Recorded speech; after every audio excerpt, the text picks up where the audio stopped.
Welcome, everybody, to DAT Poker Podcast, episode 117, January 26, 2022. I'm your host, A. Schwartz, alongside producer, and he's got a job that he's doing two jobs at once right now. Roscoe P. Coltrane. He just won a poker bracelet. Oh my God, his voice hasn't sounded like that in a long time. Ross, you're working at the same time. I love it. You're multitasking. Can we take multi-tabling for the purposes of the podcast? Can we take a client call in the air? Could that happen? No, maybe. I did. All right, and up in the hinterlands of British Columbia, this is Terrence Chan, recently recovered from the COVID-19 Omicron virus. That's right. I survived. I got hit real hard because I got my booster on the exact same name. I got my booster, and then I got a text message almost at the exact same time, basically as they were taking the needle out of my arm. I got a text that said my friend that I'd hung out with 2 days earlier had tested positive, and I thought, well, that's okay. That didn't necessarily mean I got it, but about 2 hours later, I started feeling it, and it was awful. And I was under five blankets and still freezing cold. And then I would fall asleep and wake up sweaty, and I would be super cold now because I'm covered in sweat. And it was a horrible 72 hours for me. I imagine it's because I had the booster combined with actually getting COVID. So it was hell. It sucked, but now I'm fucking invincible. So I'm going to go just party like an animal. Now I am protected against all forms of COVID. Forget about it. What I'm hearing you say is the booster gave you COVID. So yes. You taking the booster directly, what do you think? Coincidence within 2 hours of taking the booster? You didn't take the booster before. You didn't have COVID. Yep. Then you took the booster and you got COVID within 2 hours, right? That's a sample size of one, right? Yeah, but on the plus side, my cell phone reception has never been better. That's because of the microchip. That's right. Good. 5G microchip in your fucking brain. Why doesn't anyone listen? In Las Vegas, he needs no introduction. He's fired up already. This is Daniel Negreanu, who hasn't had the COVID-19 as far as I know, even though the entire poker community has had it. You've managed to dodge it. Yeah, well, we stayed home for the first 18 months when, before Delta. Then we got the vaccine. I was good to go out for a while, fading Delta, no problem. And then Omicron obviously is super fucking contagious. So we just don't leave the house. So I've been back on super getting healthy, which I finished 3 weeks of a program that I created myself, meal and food. And I've also been incorporating, for cardio, I just walk 15,000 steps a day on the treadmill. So one of the things I've been incorporating in my walks is watching poker, right? Because I'm playing against these guys and it's a small select group of people. So I started watching the Stairways to Millions, which we can talk about real quickly, which was a cool idea, I thought, concept at PokerGO Studio, where basically, day one, the first tournament is a 1K, okay?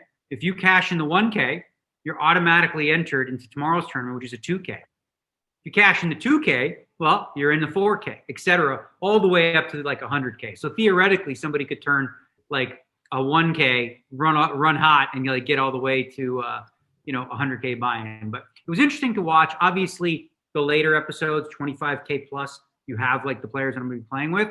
And the reason I'm doing that is because since I haven't played for him since Bellagio, WPT Bellagio, but now I'm gearing up to defend my title at the PokerGO Cup. I've got my cup. I'm going to go, actually, well, my cup's over there. I got my cup, and it's February 2nd to 9th. I got the hall pass from my wife. I'm going to end 95. I'm going to, do the best I can. Well, the good thing is they've all probably had it by now. Yeah. That's what I'm thinking, right? My idea was everyone's going to get it in January. So maybe by February, March, there's nobody left so we can come out. And that's what I'm hopeful for. But listen, I can go down to Vegas and walk up beside you, and I'll suck up all the COVID particles before they get to you because I'm already immune and invincible. I'm not afraid of it. Just for those, I'm not afraid of it. I'm not afraid of what it's going to do. I don't want to get sick. Why would you want to get sick? What's the food? Who does? If I knew somebody had cold, if you had the sniffles, I don't want your fucking cold. I don't want none of that shit. So why would I when there's a whatever you want to call it, a flu or some strain? Why put yourself in that spot? So this N95 thing, I've been wearing it a little bit, super comfortable. So hopefully, that's good. And again, my wife doesn't want to get it. So she doesn't want me going out there and bringing it home. and we love being home. We are like all these people like, oh, you're not seeing the world or whatever. I'm going hiking, whatever. Well, hiking's fine, but like we like watching shows. Okay, you do you, we'll do us. Right? Everyone's different. You got the Clark Kent thing going on with the hair too. I like it. Oh, the little thing here, yeah. Yeah, you got that thing going. It's growing out. Yeah, I was like, I didn't put no. If you were Asian, it would just be flatter like mine. But you know, I just came out of the gym, ready to go. This is a weird time for us, right? We don't normally do the podcast at 2 p.m. Right. Daniel, I want to ask you about. So you're watching Stairway to Heaven, you're watching the poker, and I want without Stairway to Million. Yeah. Stairway to Million. Sorry, Stairway to Heaven. So I want to ask you about your process. In obviously, you're looking for things that you can exploit when you end up playing these guys, and without talking about any specific individual. Can you talk a little bit? I know you're looking at sizing. I know you're looking at different spots that they get themselves in with hands, but you're also looking for tells. And we always get this question, right? How do you find a poker tell? So maybe talk a little bit about what you are looking for, not in a specific person, but what you've noticed in some of these people and what they do. Yeah, I think for me at this stage in my career, like obviously playing with solvers and like learning game theory, all that's kind of like it's good. But at the highest levels, I really think my edge comes from actually watching poker footage, partly because of what you said, which is tells, but also just to get a sense of what people are doing, because nobody's playing. Nobody can play GTO, right? It's this myth.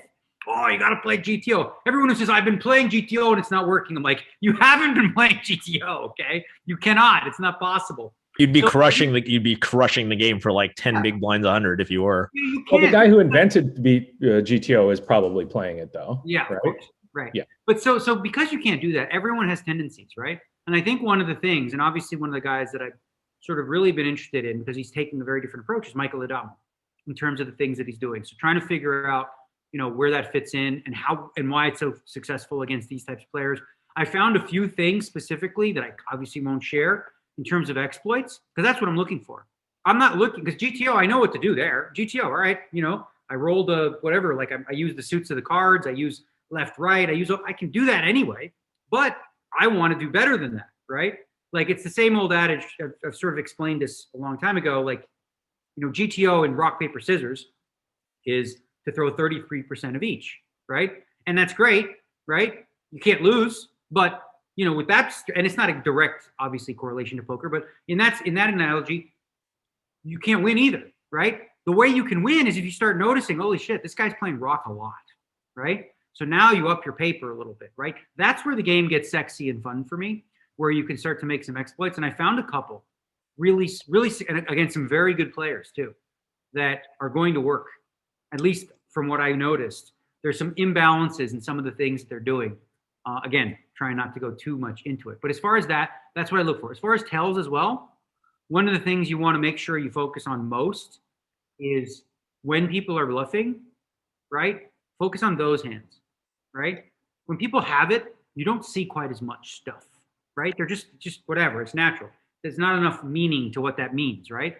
You're looking for something different during the bluff spots. And what I used to do, I did this a couple years ago, is I had footage on each player where it was just the bluffs. And I had somebody do this for me where they just cut together all their bluffs. And then I looked and I kept track with like how often. Okay, so for example, so he extends elbow all the way when he bets his chips versus half, right? When he extends elbow, the last 10 times he did that, right? 8 times he was bluffing. Twice he had it. Well, so it's not foolproof, especially at the highest levels, but it gives you something, right? If you're in a close spot and you're like, I don't know, man, I'm on the fence here.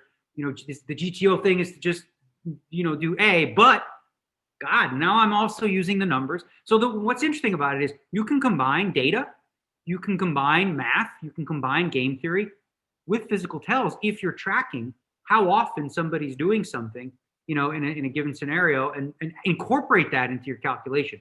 It gets tougher when you only got 30-second shot clocks, which is... I remember one thing I used to do that was very tell boxy until I realized that I was doing it in No Limit was like nowadays bet sizing is always just based as percentage of the pot.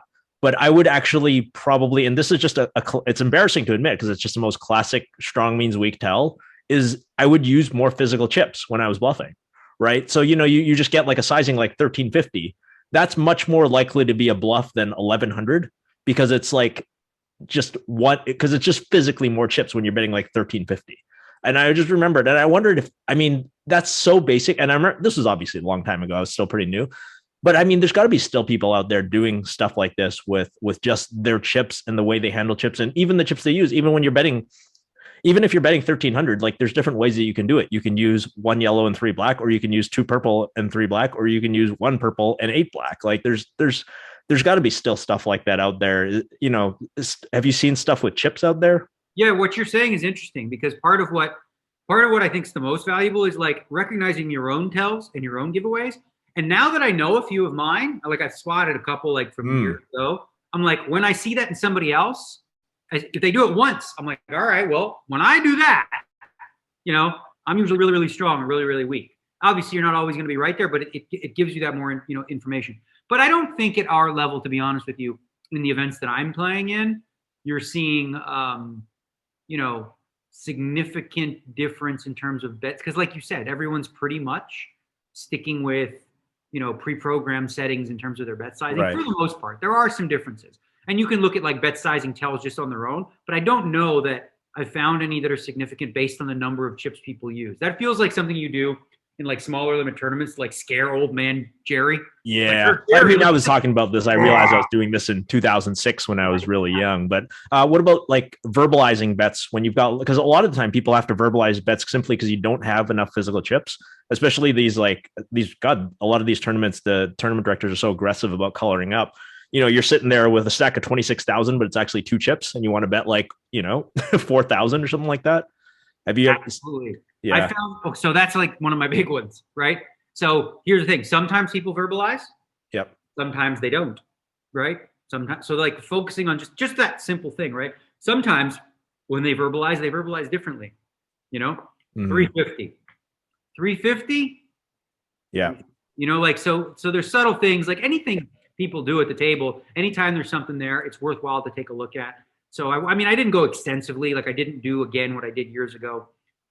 In terms of like, you know, counting the number of times I saw something, because I didn't put all the data together. But I just, for example, there's a couple players that I've been playing with that I play with them, but you don't really know what they're doing completely until like, then you see it and you're like, holy shit. Okay. So King 4 spades in the 2-hole in this spot, because he's opening. All right. Good to know. You know what I mean? Like there's, everyone pushes the envelope differently. And one of the interesting things too about watching the Stairways to Millions and things like that is, it's final table, right? So there's a different set of implications because of ICM. So having a deeper understanding how everyone approaches that, like how aggressive are the chip leaders going in some spots? And some are bonkers, right? And others are like, you know, there's 2 names specifically, and they're both very good players. And I notice they take a very different approach. One is like bonk, 7 deuce offsuit, I don't give a fuck. And the other one's like, I can let a few go, right? Because the question when you're on the bubble or you're in an ICM situation is, so you've got 2 million in chips, right? Okay. You got all these free chips, but like often you end up fucking doubling up this guy, double up that guy, you know, you got 1.6, like, you know, you don't even make chips, right? Because you're playing a little too sloppy and too whatever. Whereas you can kind of hold them and play a little more careful. So it's a little bit of a, you know, I think there's a mistake of going too far. There's a mistake of obviously playing too conservative. And it's interesting to see that like 2 good players who I know both use solvers and they both study this have very different approaches to that. And one speaks more to me than the other, but I'm not going to reveal that. Well, everyone will know. Like, I'm not 7 deuce off opener. I just don't give a fuck. I'm not doing that. It's interesting you mentioned the King X suited in the 2-hole, because that seems like the sexy thing to do. Or what is it about King X suited now? That is it removal? Like I've seen that a few times now. That is something that it's so funny, because I would joke because I mean, when I started playing these, you know, pretty significantly last year, playing with Ali Mshirovich a lot. And I kept noticing this guy fucking wins more hands with King 4 suited, King 6 suited, King 8 suited from the small blind, right? Or just from everywhere. Like, and it's a hand that like, I'm like, I don't even fucking play the hand, right? And I'm like, this guy's just crushing with King suited. So I think what you'll find, I guess, is, you know, theoretically is ace hands open a lot, right?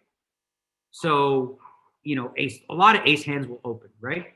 So if you play like an ace 6 suited against an open, you're in danger of like being up against the bigger ace, right? Now, when you play a King 6 suited, you're still in danger of being up against the bigger king, but there's less bigger kings, right? Because people are not typically opening like King 9 off, King 8 off. Sometimes they're folding King 10 off, you know, King Jack off in early position. But if an under the gun player raises, right, his range is ace heavy, So ace queens, all this kind of stuff, but not king heavy, because the king from under the gun is only ace king, king queen, king jack, king 10 suited, right? So the king 6 suited against an ace queen or that kind of hand has decent equity in position or whatever. So I think, like, again, once I start, what I do, instead of having to study stuff myself, and Adrian Mateo said this is how he learns too. You know, instead of studying, he studies the good players and figures out, well, what are they doing? And he just copies it, right? So here's another thing I do. Here's another thing I really want to recommend. I forgot to mention this. I really want to recommend, if you guys watch PokerGO shows and you watch the high rollers and stuff, right? Here's a great way to train your poker brain, right? Before the player acts, play a game with yourself. What do you think he's going to do, right? You see his hole cards. You see his position. What do you think he's going to do here? What would you do here, right? And then when they do something different, you're like, wow, right? It can wake you up to something. So like I was doing it, for example, when I was watching one of the episodes, and like literally for an hour, I mean, I didn't get one wrong. You know what I mean? Because like obviously I know how to play, right? And people play pretty normal. But I think for a lot of guys that are trying to get better, highly recommend, first of all, get a PokerGO subscription, okay? And then watch the content with that in mind, where you're thinking, all right, what's he going to do? So like, okay, you're seeing, Phil Ivey or Michael Adamo. What would they do? All right, what would I do? What do they end up doing? Yeah, nice. Six, by the way, specifically, like I remember hearing about 6x hands in an interview, Jen Shahadi's interview with Shrin, who's one of the founders of one of those solvers, flopped them all. And the 6x is such an interesting thing in No Limit because of the ace opening thing. And what happens is it's rare, but you do get the 2, 3, 4, 5 run out. And then when you overstraight someone, it's worth something. I mean, it's like there's this thing that because the ace and the 6 interact on those boards, it's a small thing, but it is surprisingly valuable. Like you see a lot of increases in hands that have a 6 in them in their playability. For that is the really interesting, intricate part of getting deep in solvers and figure out. Like sometimes a solver will say, okay, you're supposed to play ace 5 suited here, but you're supposed to play ace 6 suited here, but not ace 5. And you're like, what? Yeah. But ace 5 makes a wheel. Ace 6, whatever. Yep. But there's a deeper look into it where the idea is, you want your opponent to have a 5 here if he's bluffing or something like that. Like the solvers and the way that they compute and the reasoning for it is part of how you learn. So when a solver gives you an output and says, it says like, whatever, it says like king queen is a fold here, but king 5 is a call. What? Like, so you like then using your program to figure out why that is. And it's always going to be related to card removal, as you said. Mm-hmm. So just to go back, sorry, Daniel. So when you have that king X, you're saying your top pairs are cleaner. Is that what you're saying? You're not going to get, so the idea is you're not going to get coolered as often with king 6 suited as you would with like ace 6 suited. The issue though is, of course, with king 6 suited, you could be up against the ace high flush, but that happens so rarely, right? Yeah. That's going to happen a lot less often than, you being out kicked with like ace 6 against the player who opens under the gun, who's very, very ace heavy, right? And it's just like, obviously an ace doesn't flop that often, when you both have one. But I think that's one of the big reasons behind why you sort of see that as the new trend. All right, so let's move on to some news. We've got some exciting stuff with Caesars and the 2022 World Series of Poker, right? We're just through the World Series. Feels like it's just been over. Obviously, Daniel, you ran a marathon a day for quite a long time, so you're not far removed from that, and it probably feels like it just finished. But we're not far away as the World Series of Poker 2022 moves back to its standard time of June and July. Starts, I think, May 31st, runs through June and July. So, what are we, 5 months away from that, 4 months away from that? So, but today we've learned that, and of course, it's been announced that the World Series of Poker is moving to the Strip. It's no more at the Rio. We've talked about it. Moving to Bally's in Paris. But the World Series and Caesars and Harrah's have announced that they are rebranding Bally's the Horseshoe. Now, if you'll remember back, the Caesars bought the World Series of Poker and the Horseshoe brand from the Bennins back in, a decade ago, at least more than 2 decades ago. But the actual Horseshoe Casino was owned by another group. Caesars just owned the Horseshoe name and the World Series of Poker. The other group owned the physical casino when it was rebranded to Binion's Gambling Hall or something like that. But now, because they do own the Bally's casino. They are going to rebrand it the Horseshoe, which is exciting for the World Series of Poker, right? I mean, that's the roots of the World Series is at the Horseshoe. So poker players think back to all the different things that the Binions did for poker players during the time that it was at the Horseshoe, and hopefully we can have some of that nostalgia come back again. I'll go for you first, Terrence, quickly, because I know Daniel has a lot of thoughts. Terrence, thoughts on this rebranding of Bally's? I mean, I'm a nostalgic guy. I like it. I always like the idea.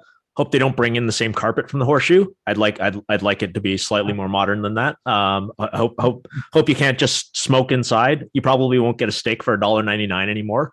But other than that, I think it's fantastic. I think it's great that people will be able to say they won a World Series bracelet at the Horseshoe. I know Daniel's probably super stoked at it because he won a lot more bracelets at the Horseshoe than he did at the Rio.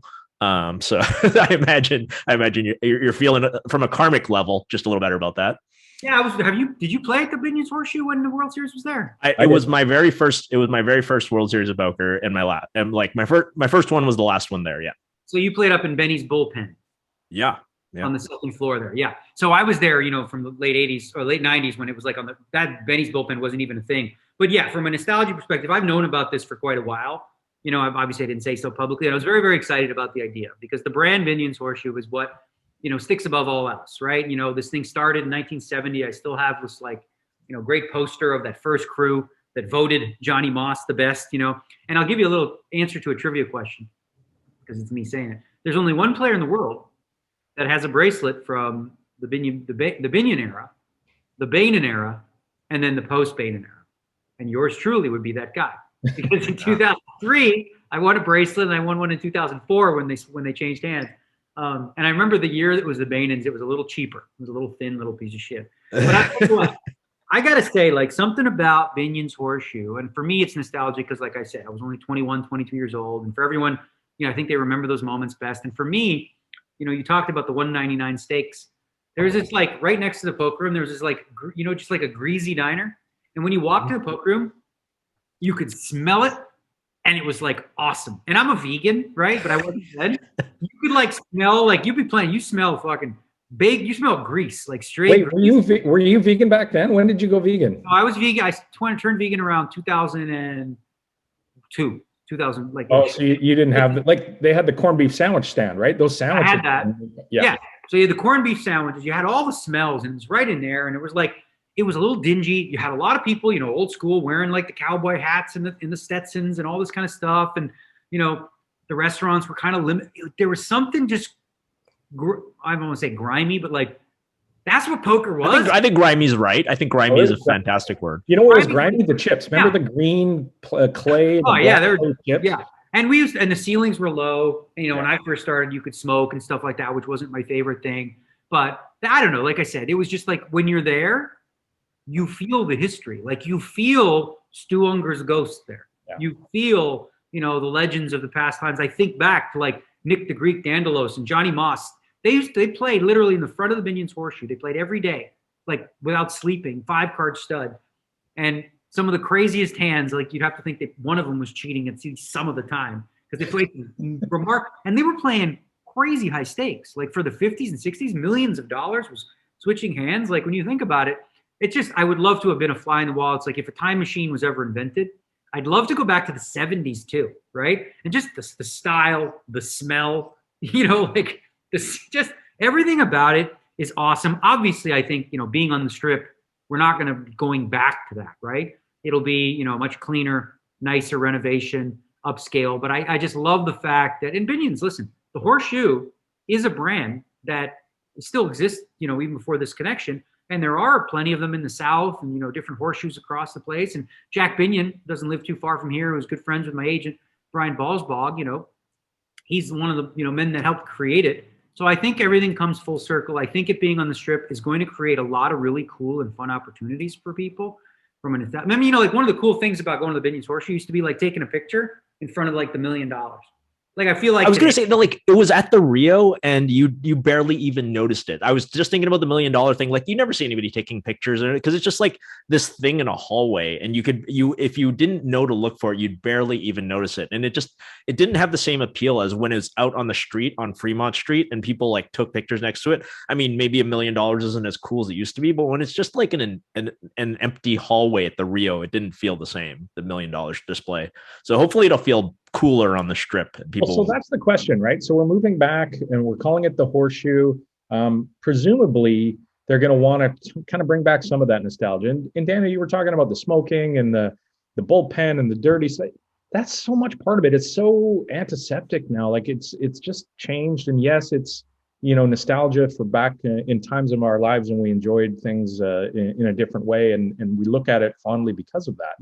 But I'm kind of miss being right up against the other table and guys hanging over. Even this, I hate the smoke. Trust me, I can't stand it. But hey, Well, I mean, you're right. Like, the world has changed, though. Like, I remember in 1996, I went out there and the young gun at the time, Huck Seed, was at the final table. And it was at these like small, and I was just like watching from the rail, like an absolute rail bird, and it was like just an amazing experience to just sort of soak it in. And obviously things have evolved, right? We've grown. Nobody today, like poker players today, are not going to like be okay with going back to that. I think what you'll see is, and I think they mentioned this in the release, a couple new restaurants, maybe a little more themed, like the old school, like Jack Binion used to bring people in and they had like rattlesnake, alligator, possum, like all kinds of weird fucking shit. I'll abstain unless they make like a seitan version of the alligator or like a tofu croc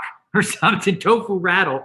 But I just think that like, I just think the nostalgia is important and bringing it all, the Hall of Fame, I would imagine, I don't know if it will move there. We'll see. But anyway, I'm excited about it.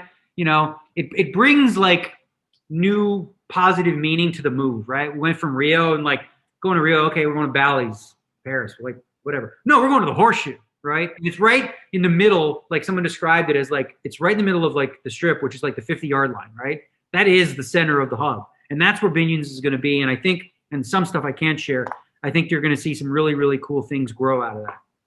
Yeah, cool. We'll get to a couple of things, but you mentioned, it's funny, when you said the Hall of Fame, I totally had a flashback because the Hall of Fame was a wall of about, I don't know, 15 feet wide. It had letters that basically were around, said Hall of Fame, and the letters were like this. And then there was these pictures of like dudes. There might have been like a dozen or 15. That was the Hall of Fame. It was a wall over there. It wasn't like a big deal. It wasn't, polished. It was these letters that were falling off the wall. It was just, that's the cool stuff about Binions that I remember. I mean, so many good times there. Bad times, sure. I mean, win, lose, and you're a poker player and you got your bankroll on the line and stuff. But Julian Gardner finishing second place and walking out with the cash because he was afraid that they were going to like not be able to cash the check that when he finished second in the main event. Right. He's just like walking across the street to the Golden Nugget with briefcase with cash because he was worried that they weren't going to be able to pay him. That is a great name you bring up because Julian Gardner, for me, he was like a young gun. Yeah. Right when I was a young gun. And I thought of him, like after he came second, I was like, wow. Like in terms of like my place in the game, he was like a threat to me. Like I liked him. We were really friendly and stuff like that. But I looked at him as like not a nemesis, but like a guy who like, all right, he's one of the young guys. A rival. Yeah, a rival. That's the word I was looking for. Yeah. So, and then he sort of, I guess, had family or whatever. I imagine he still plays over there in Europe, but we haven't seen him at the World Series for quite some time. I remember winning $9,000. It was the most I'd ever won or something in one day. And I had it and I was and I'd parked my car in the garage. And for anybody who remembers the Binions garage, it wasn't the safest place in the world. You were a little worried about going out to the garage with a bunch of money. And I had it in like a bag or something. And I went out and I was terrified to walk from the door to my car because it was all the money in the world to me at the time. But so many good memories there. And I hope we kind of recapture some of that but to your point, Daniel, we're not going to go back to the way it was. That's just not recapturable, or does really anybody want that?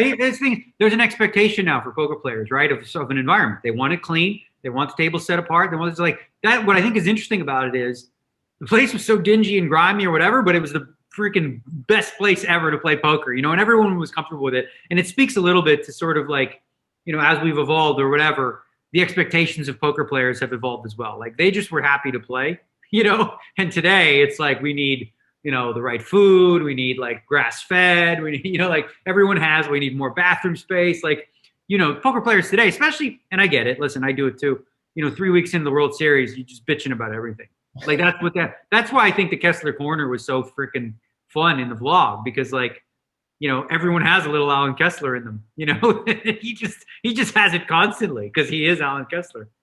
Yeah, no, for sure. All right, so I was at 2+2 for the first time in quite some time, having a little look-see at the news, views, and gossip forum, and there was some interesting stuff about the World Series in this year, and people making suggestions about what would be cool, what would be fun now that we're moving over to Bally's or now the Horseshoe.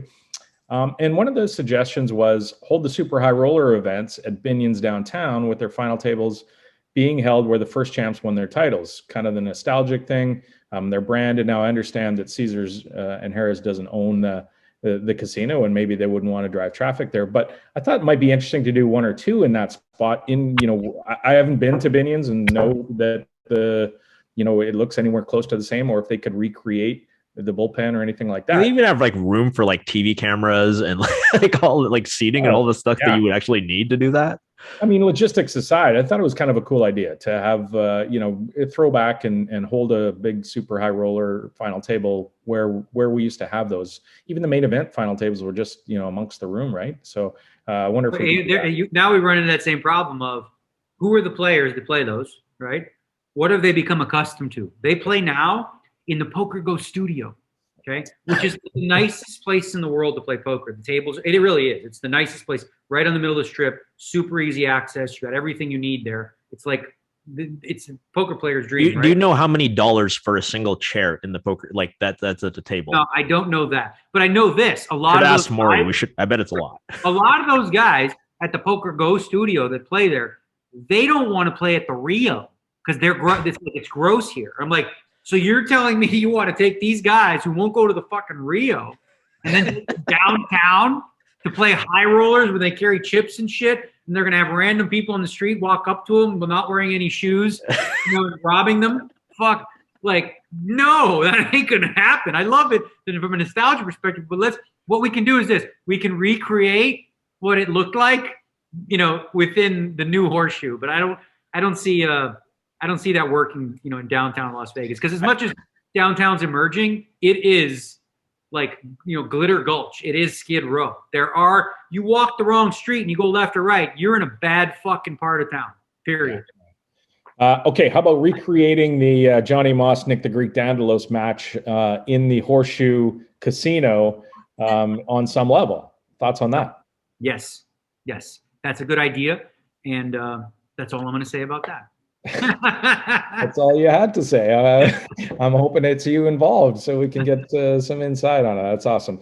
All right, some other changes too. So we've just come through the World Series of Poker. Daniel, you were making a run for the Player of the Year. We continue to, and because we love it, and the Player of the Year and the poker community rallies around it and is interested in who's going to actually win that thing. Thoughts on changing the format for the Player of the Year? Is there anything that you'd like to see changed in that format? Yeah, so I did a blog, which is like, whoa, blog? What the hell's a blog? I did one, I think 2018, and I sent it to Hellmuth specifically because he was under the impression that I was responsible for like the bad things about the system. And I was like, dude, no, look, read this. I'm literally saying all the things you say. One of the things that I think would be really valuable, and I do like what they've done with the, separating, so there's a no limit leaderboard now, right? Because one of the, the drawbacks is for the guys that just play the no limit, it's very difficult to accrue points in big numbers unless you have some crazy run. So now, you have the separation there. One of the things that I think would be imperative to protecting the integrity of it is limiting the number of caches that count, okay? This is a simple adjustment that needs to be made, and I'll tell you why. You guys remember 2019 in Rosvedov, right? Me, Robert Campbell, Sean Deeb, we were out there. I've come third like 2 years in a row in this thing, and so I've been in the battle and I know what it's like. And what happens is, you're just burning money and doing stupid shit that makes no sense to try to get extra points. So, for example, I was in the 25K 8 game at the final table. There's a pot limit hold'em, so max late reg, go all in, right? Double up. don't even sit in the tournament once, came in 22nd place, cashed, got myself like 50, 60 points or something like that. Now, if you, let's say you can even make the cap high, because there are so many events now. You're talking about, 90 events. You could make the cap 15. That's a lot of cashes, right? So what happens then is, if your 15th cash is, like a 380th place in one of these tournaments that's worth about 50, 60 points, you're not getting much incentive to go do that, where you just drop a stack. And it shouldn't simply be about volume. Volume should matter. And I agree with Sean Deeb on that, which is rare. That, volume should matter to a certain degree because it's a difficult thing to do. But ultimately, I don't think we should reward the type of behavior that Chris Ferguson was doing, which was not just max late reg, right? He was max late regging, getting to the front of the line, seeing there's like 30 people behind, going to the back of the line to get in as late as possible. He cashed like something like 30 times that year, just, with this strategy or something like that. Because it's, back then they were letting late reg go even too far in some of the big field events. That shouldn't be what we're rewarding. What we need to reward, and we've done that. They've made some good changes. Wins, right? Wins are big. Like a first versus a second, when you think about it in the bigger picture, they're both reasonably close accomplishments. It's pretty awesome. Like, you come first or second in a 1,000-player field, right? And it could come down to like a coin flip. But having said that, you want guys that win bracelets to get more points. So it's double points.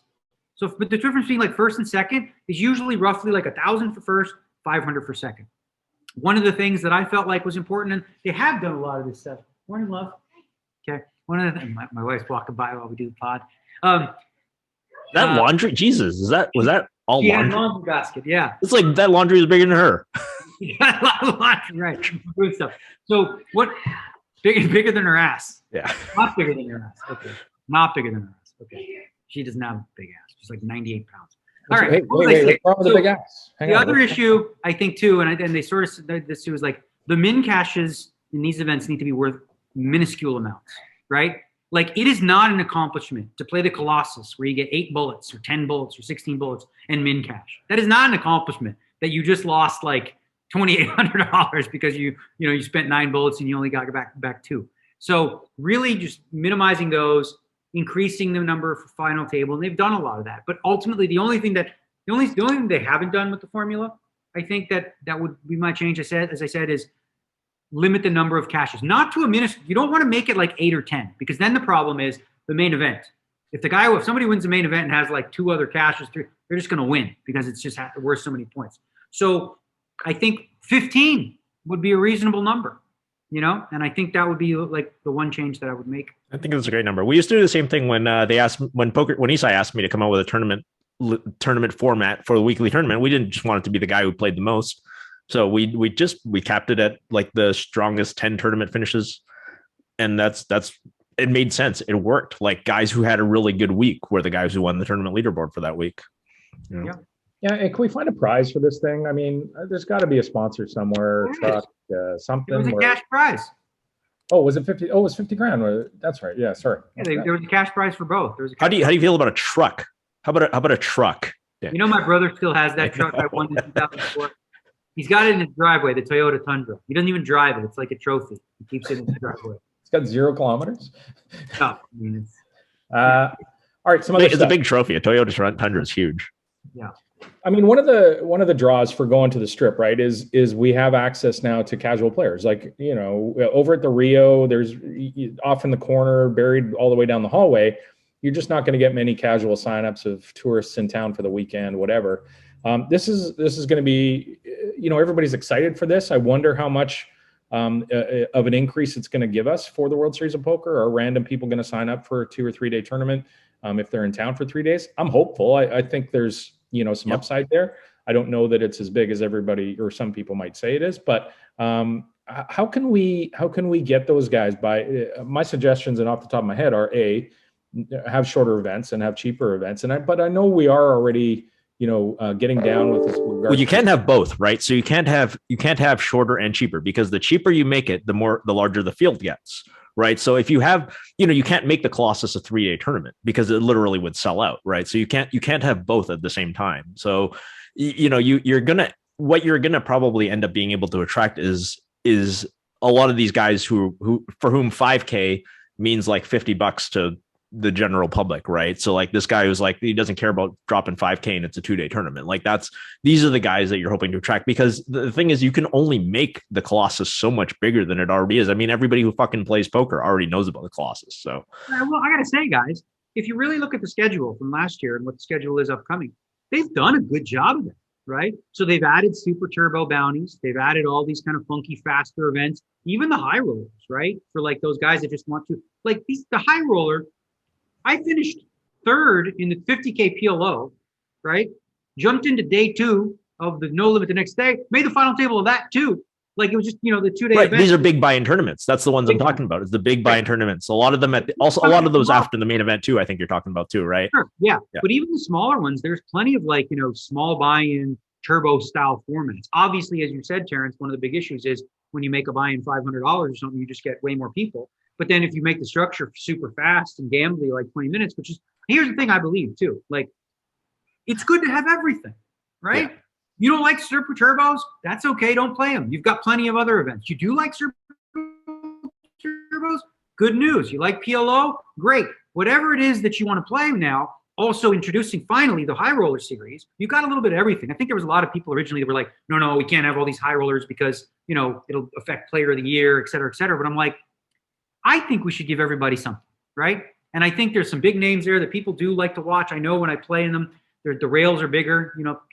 These kids today, they don't have the same sort of name cachet as we did during the golden era, but there's still enough diehards in poker who know, the name Steve Chidwick, and Steph Davies, which is fucking hilarious. If you guys remember the poker. That's the great video, Laura Nisi, right? Like it was one of my favorite videos ever. That was the best. And she had no fucking idea. She not only did she not know he wasn't Steven Chidwick, she didn't know who Seth Davies was at all.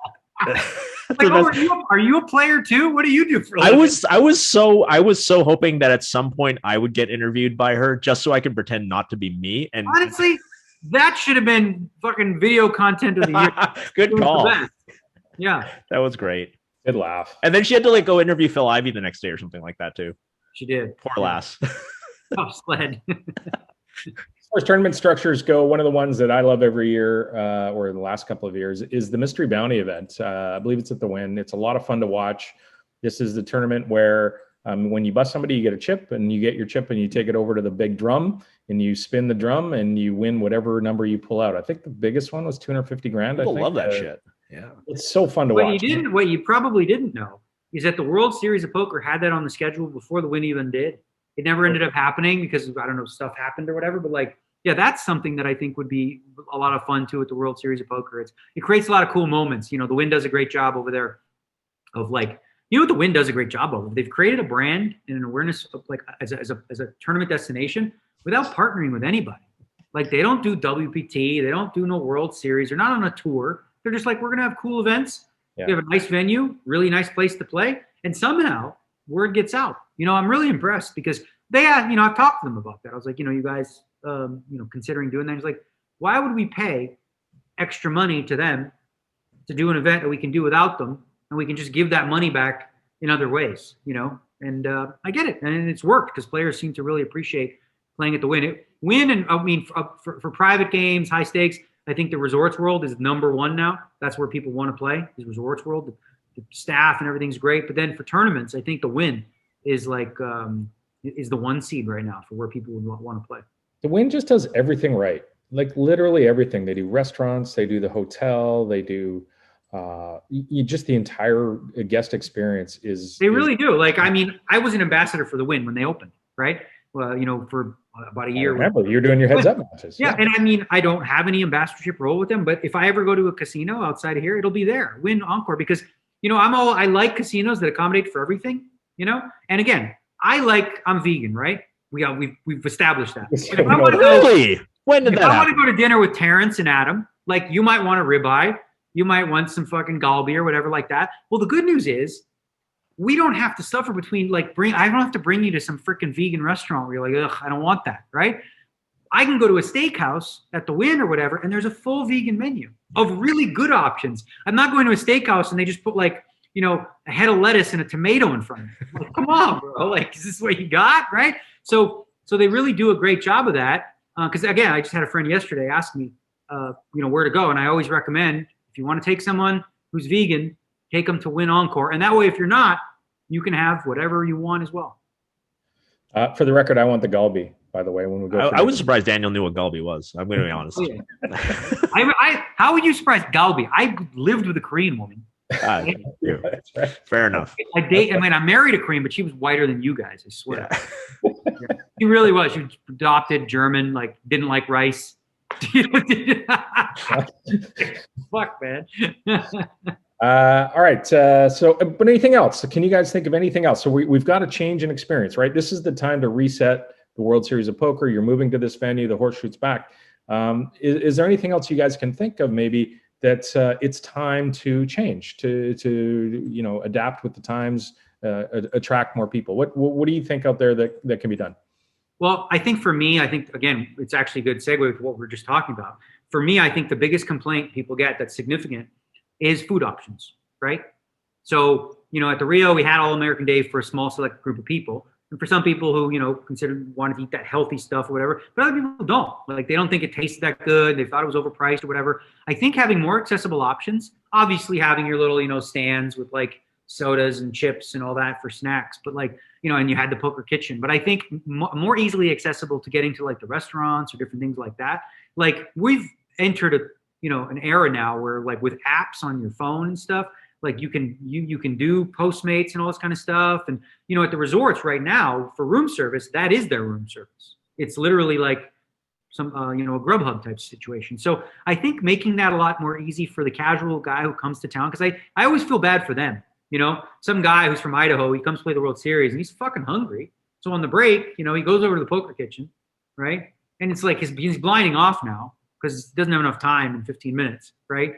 So now, like, he comes back, 20 minutes later, he didn't even get the meal that he wanted or whatever. So I think, like, streamlining that and making that, like, digital, if you will, and having servers, you pay a fee for delivery or whatever the case may be. But I think the food options, it'd probably be at the top of the list for most people's complaints. I don't know if you guys agree.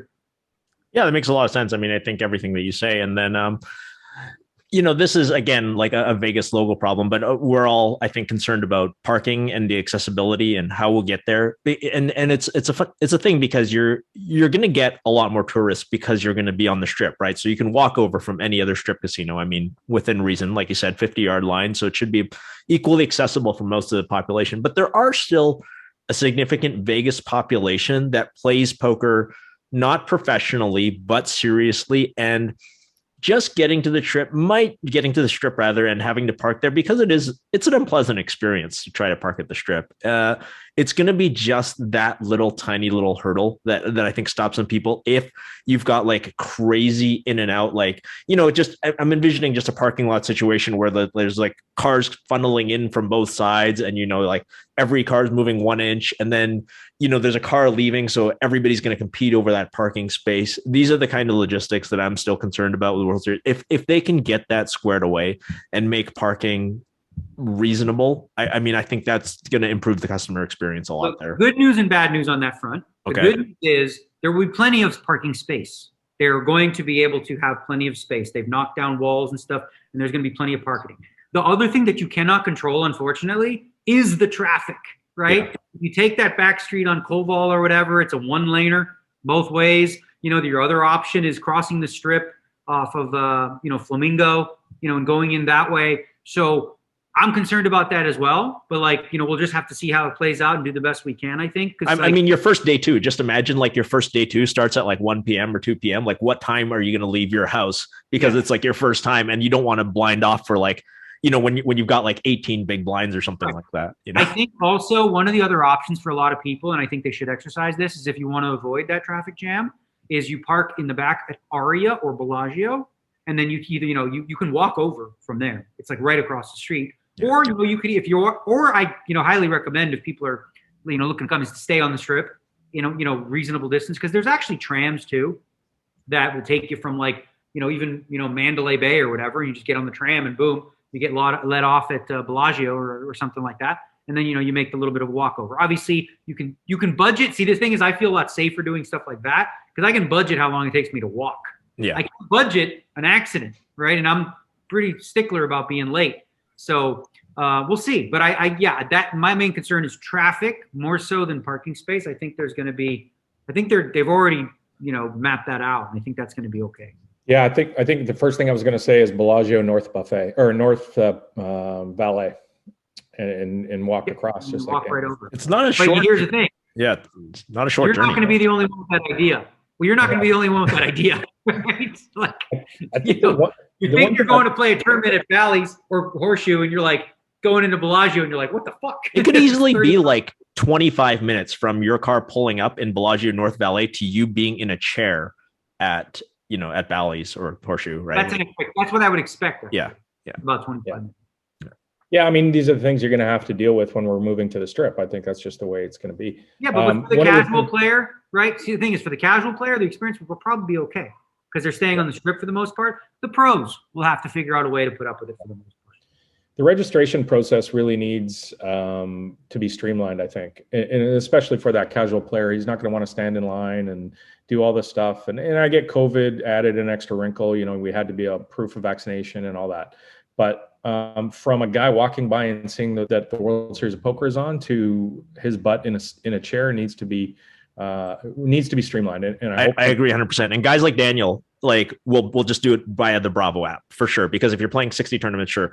I tried the Bravo app for the first time because I just wanted to try it out. It's not like that easy of a process. If you're just playing like 3 events like I play, like I'm just gonna go buy it in cash because it doesn't really make that much sense to you for the Bravo. But yeah, they've got to do online registration a lot better. I agree 100%. Yeah, so that's the thing, right? So there is a solution, right? Which is the fast track option, right? You just go up to a machine, boom, you're in and out like that. But as you said, making that a little more accessible to like the average person who just comes to town. And one of the best ways to fund it is to put money into your account. So you'd have one trip to the cage where you're depositing, or you could probably deposit even beforehand. But my wife. But yeah. So but like the process there, like so for me, I don't wait in any lines. There's never a line. You just go. There's plenty of these machines. So somehow, making it easier and accessible and convincing more people to use this as an option. It does cost, I think, $3 or something to use. Some people are feeling like they're getting screwed if you don't use a credit card for that. You're going to get charged like credit card fees. That's, it's nuts. So you put your money in there, and plan ahead, and you should be okay. But I mean, the thing is, like, so for me, for my first event, like I knew about this because I listened to the DAT Poker Pod, and you have said to use the app. So I downloaded the app. I did the thing. I went to the registration. Then I went to the cage. I put money. I gave them, I want to put $3,003 into my Bravo app.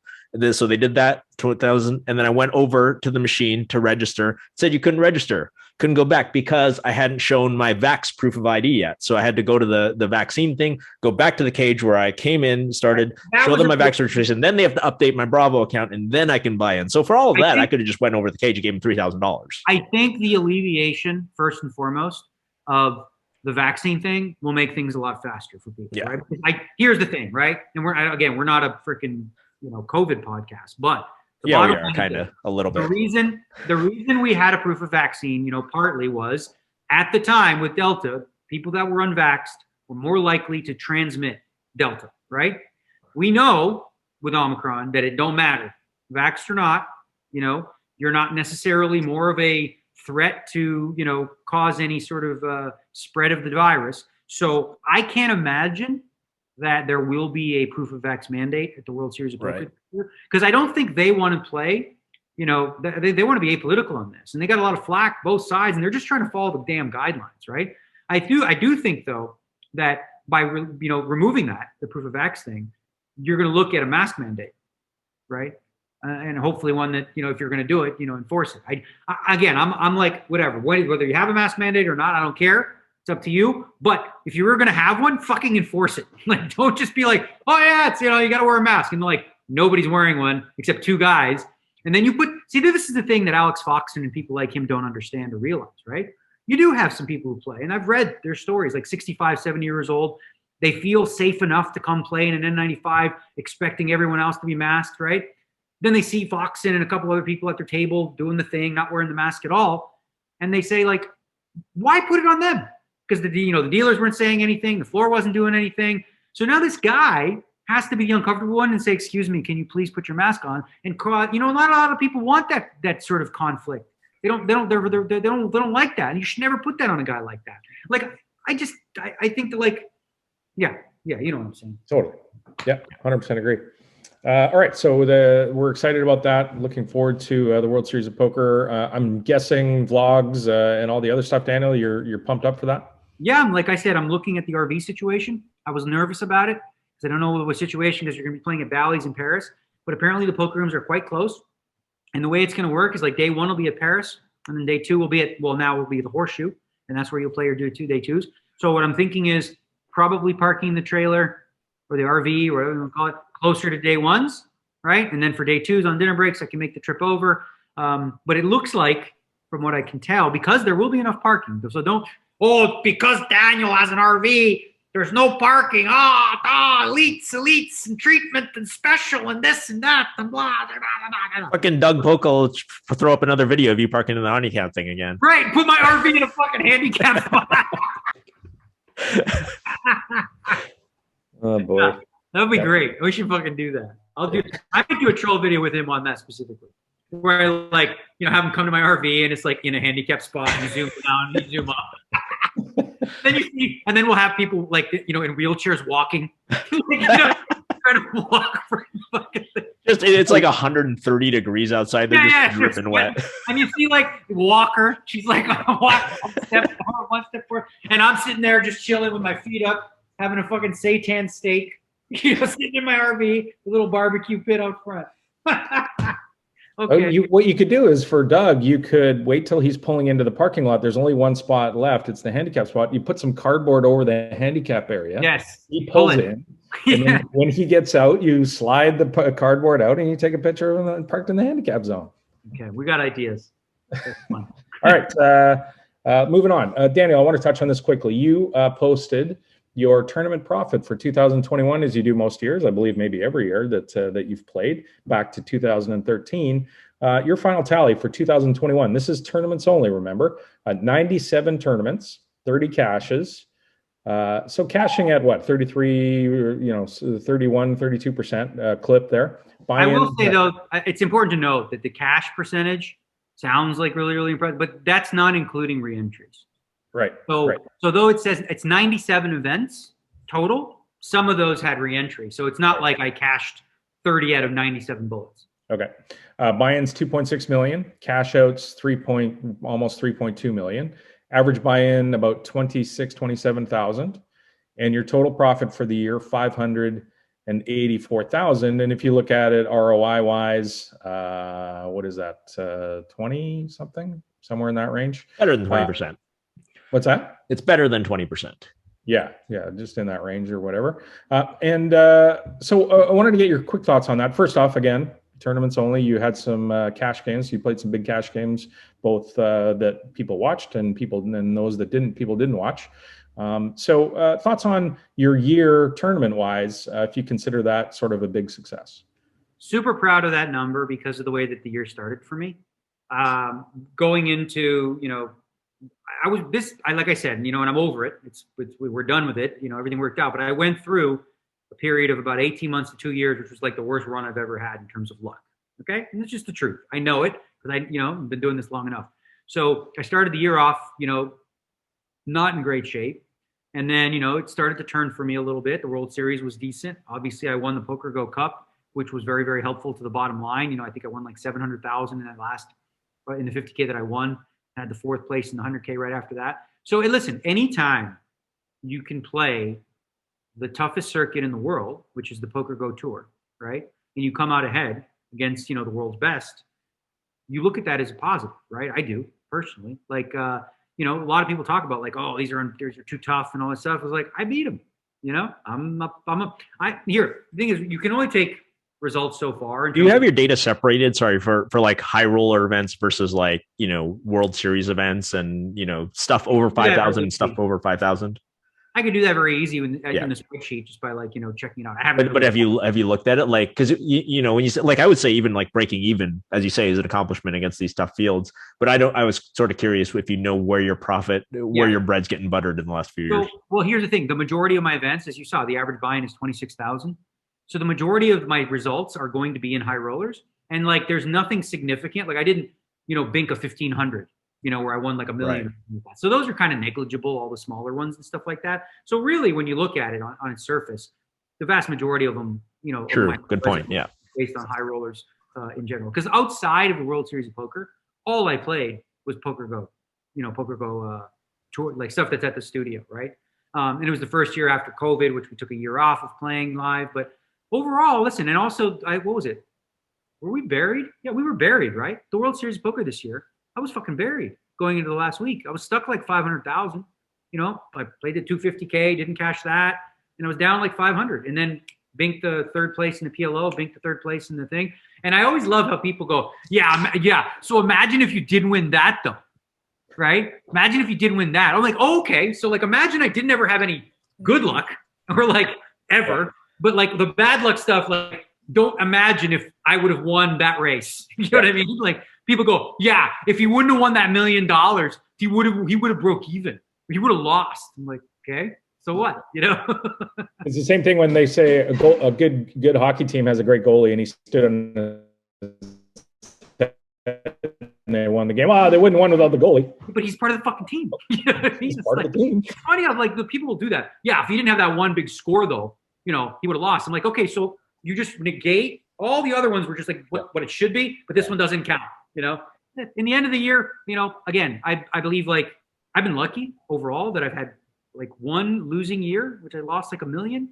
And then another year, which I consider a break-even year, it was like $50,000 in the red, which is, I mean, for the events that I'm playing, the average buy-in, like that's nothing. That's like breaking even. And outside of that, I've been able to come out in the black every single year since 2013. And, doing that, not cherry-picking my events, playing in small events, I play with whoever shows up, and typically you're going to play with the top players. Is it a conscious decision not to talk about cash game results in over years? To be honest with you, I never really tracked them in a way that was like feasible. Like I couldn't even tell you. Like I don't even know. You know what I mean? Like I don't have the exact number because I don't play cash games that much. Like I really just don't play very much. So I don't really. That wouldn't be really that worthwhile. What do you think that happened? Because you used to play a lot of cash. Like it's sort of like just a gradual over time. Because I mean, you were a cash game regular for a really long time. Oh my god! I think on full contact poker years ago, I was posting results from the years like 2002, 2003, where I was winning millions. Like I won like 4 or 5 million in those couple of years playing cash. But that's the difference. The difference is back then, I love tournaments, but cash game is where you make your money. And I always advise people who want to become professional. You got to learn how to be a cash game pro first, okay? Use tournaments as sort of a sidebar, fun thing. But cash game is like the paycheck. That's where you're going to get much more of a steady income. Your ROI is going to be much more in line with what it should be. Where tournaments are super swingy and require a bankroll that's probably bigger than, you realize, right? So I played so much cash back then. I was playing in Bobby's room. I kept track, 4,000, 8,000, 2,000, 4,000, 15, 3,000 different limits. And I would keep track of it all, and I shared it all because that was my bread and butter. And then, I made the transition because I don't need to anymore. Like I don't need to be a professional poker player to pay the bills. I do it because I enjoy the sport. I enjoy being a competitor in it, and I enjoy trophies, right? And you don't get any trophies for winning in a cash game. So it just was a progression of like me becoming successful enough where I don't have to play cash to build a bankroll. All right, a couple quick things. We got a lot of discussion in there about the World Series of Poker, and I think we're going long. But a couple of quick notes. First off, Phil Hellmuth and Tom Dwan are going to play their rematch today in the high stakes, super high stakes thingy. I saw the graphic for this. Did you think for a brief moment that they were actually going to have a fist fight? You saw the graphic for this, right? Like they superimposed like Phil and Tom Dwan said. I think it was on like Alexander Volkanovski and Brian Ortega, and they made like a UFC style photo. And I was like, Phil Hellmuth is going to fight Tom. Like for that. Well, what do you like here? Who do you like? Yeah, what side? What's the line? I don't know, but that would be the most awkward fight in history. How like Tom's still in his 30s, right? Like, I don't. How much does Tom Dwan weigh? Like, what do you think? Phil's a big man. I got Phil. Size alone. It's just so. I mean, I would love to see Phil Hellmuth fight anybody. Just like 6'8" of flailing limbs, like completely uncoordinated. I would pay money to see him fight literally anyone. We're talking what, 3 5-minute rounds, or what are they, 3-minute rounds? Yeah, sure. Yeah, like, sure. Do you think that you fought, right? Like, how difficult it is from a cardio perspective to actually fight for 3 minutes, let alone it's absolutely exhausting. Like you feel like you're going to die, especially the first time you're doing it. Like, you sure you still like your pick, Adam? Like, because I would think there were two guys that don't know how to fight, right? Like, that cardio would. I mean, Tom's not like Durr's not like that. Like, he's not exactly Ashton Griffin over here, right? Like, he's not a guy who's all the time in the gym either, right? No, he's like 6 foot too. It's not like he's a small guy. Yeah. If he's a big guy, then I mean, you got to give it to the young guy. You got to give it to the younger guy. I mean, I don't think. Don't you think like cardio would play like one of the most significant roles? Yes. Like, snapped out because he's tired. yeah. I just want to see. I want to see Phil fight anybody. I mean, if it's Dur, I think that Phil would fight, and then like in between rounds would have burger with M&Ms, Sour Patch Kids for energy. Go like this, gobble it up, and be like, I'm ready. And just say like a really lot of like in between his gasps, just say a lot of positive, affirming affirmations, like talking about how he's the best. Don't worry, he's gonna give it to you. He's gonna give you the chin. He'll give it to you. Those kids, they always put their chin in like this. They always do this, and then one time I just get them. No, but Phil's got a mean streak. That's the one thing I like about him. I've never seen Tom Matt ever. Like, he's just, like there's no fire. Phil gets upset. Like, he gets fired up. I got Phil. I'm sorry. I got Phil. I would love to see it. I don't know. It would be great. It would be great. Love to see it. Their match, they did back in August. They had a 100K a man match on PokerGo. They are doing a 200K a man rematch today at 5 o'clock, I believe. So check out PokerGo to do that. One other quick thing I thought was interesting is Sean Deeb did a interview, and he talked about bracelets, and he said that he feels that he's going to have more bracelets than Phil Hellmuth by the end of their careers. He quoted him, I'm just better at small field tournaments. The small field events are going to be higher buy-in, most likely mixed games. And although Phil's great at a lot of things, but that's not his forte. Sean has 5, I believe. Phil has much more than that. Are we thinking that this is an accurate prediction? Terrence, I'll give you the first shot. So, I mean, you have to think about what's Sean's expected number of bracelets for World Series. I think in the article he said he was like something like 0.75 EV. If that's right, and then like say Phil is like 0.2, 0.3 of a bracelet every year, and you just sort of solve, right? And then so if Sean is 10 or he's 9 behind, then that would take him like 13 years to catch up if Phil won 0 of them, which is seems reasonable. Like, Phil's probably also going to win like 2 in that period. So yeah, I mean, like, if you said like who's got more bracelets in 25 years, I mean, it's hard to say. Like, Sean might just quit poker, or like poker could just suddenly get nuked for some reason, or like it's hard to predict things that'll happen like 20 years from now. Like, if I had to bet who will have more bracelets in 20 years, I'd probably take Phil, just because you're getting that. But I mean, it's certainly a reasonable point of view for Sean to take if he expects to play forever. Like, if we expect there to be like 90 World Series of Poker tournaments every year, and like 20 of them are like quite shorthanded, as is current case, like they're high buy-in. I mean, Sean, I don't know if Sean plays like all the big buy-in, like no limit and PLO stuff. I don't think he does, but he does play all like the 10K limit championship events. So he plays the big PLO as well. He does, and also, yeah. So listen, Sean's a lifer. He's never going to stop playing the World Series. Yeah, it's like he's a guy who's a lifer. This, funny enough, we talked about UFC match. I think this again comes down to physical health, really, because neither is like a specimen, if you will, right? And so it's a question of like, when you say in your lifetime, well, how long are you going to live? Sean Deeb, based on most people's perception, is wouldn't be described as a healthy individual, right? Yeah. But he's 20 years younger, right? Well, but people in his, I don't know, BMI. Let's say BMI. How about that? There's no guarantee that Sean Deeb will be playing World Series of Poker bracelet events in 20, 30 years. But you know what? I'll bet that Sean, at some point, because he's a competitive guy and he understands all the stuff we're talking about, I bet Sean finds the path to being a healthy guy. Or I agree. If he has like a heart attack or something and he comes through on the others, I mean, I certainly hope he doesn't. But if he had some sort of life scare that kicked it in gear, that was like, hey, I mean, he's got kids too. He's going to be motivated by that. So. I thought that too, like a few years ago, where I'm like, one day he's just going to like do the health kick thing like Bryn Kenny did and everything else. But I don't know, man. I don't think Sean's into that at all. I just don't like. I think he would take something bad. But yeah, I mean, I really do believe, like, obviously we know there are added health risks with having a BMI in the range that he does, and that would be my biggest. But from a skill perspective and a volume perspective, like Sean is going to play way more events than Phil, just way more. He plays everything, right? Phil, he takes days off. He has his apnea issues and stuff like that. So I would say it depends on how long they're around. But if it's 30 years from now, I would take Sean's side. Yeah. Do you think that's about right? Like about 3/4 of a bracelet per year, Sean, is like a reasonable expectation? It depends. Yeah. Like, again, it depends on the schedule and what that's going to end up looking like. Right now, there's like 90, and then we had, the international series on GG. We had the World Series. Oh, yeah. He's going to play all those too. Yeah, that's right. Yeah. So there's a lot of opportunities for that. I mean, interesting. I understand where he's coming from. But here's what I will say, and I'll give kudos to Phil Hellmuth. He's gotten a lot better at mixed games. Yeah.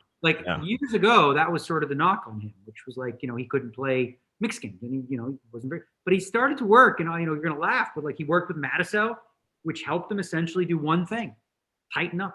Yeah, right? I talked to Zino, and he said like he thinks that Hellmuth's like Raz game is very strong. He plays a lot tighter, basically, right? So he's just playing more conservative. He's playing tournament style poker well in those spots where he's not like. He understands like not going for full value in spots where it's just like protect your stack and different things like which come up in limit events. And he also, he's late regging too, which, could be potentially good for him because he likes to, fatigue is an issue for him, he says, right? And it's also too, like you can be sloppy when you're deeper, right? He gets to play when he late regges at a stack depth that's kind of like comfortable for him, 15 big bets, 10 big bets, 20 big bets. People in general are really afraid of me. If you told me 5 years ago, I would have said Sean for sure. But now I think Phil, like he puts himself in positions to win these things. And like you said, they're small fields, we have under 100 players in a lot of these things. And listen, at final tables, when blinds go up, luck plays a role too. Like if you play enough of them, you're going to win some. Unless you're me, which didn't fucking win any. Yeah, but if it wasn't for that third place, you would have been buried. Yeah, that's true. Yeah. Nice. Good call back there, T. All right. I think that's going to wrap it up for us. We've run over an hour. It's been a good show. We get back in the groove, and we've got another half a show here that we didn't get to, so we can kick one out here fairly soon. So thanks to you guys for getting together. Thanks to everybody out there for watching, and we will talk to you very soon. Bye. Bye-bye.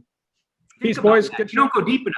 Why else would all 4-year-olds not be vaxxed unless there was some groups going on? I mean, not a single problem in schooling where we shouldn't be saying the word gay anymore and talking about LGBTQ issues. Because if that was not the case, these kids would get vaxxed. I mean, not only that, 4-year-olds all want to do their own research. How are they going to do their research? They do. They blatantly lie and spread misinformation. I can tell you that. Not a single 4-year-old voted for Biden in the election. Did you know that? Not one. You see? That's clearly fake. Fucking, it was rigged. Yeah. Don't put this in the podcast, Ross. We'll get canceled. Absolutely put this in the podcast. So slide it in at the very end. Just with no context whatsoever either was the best part.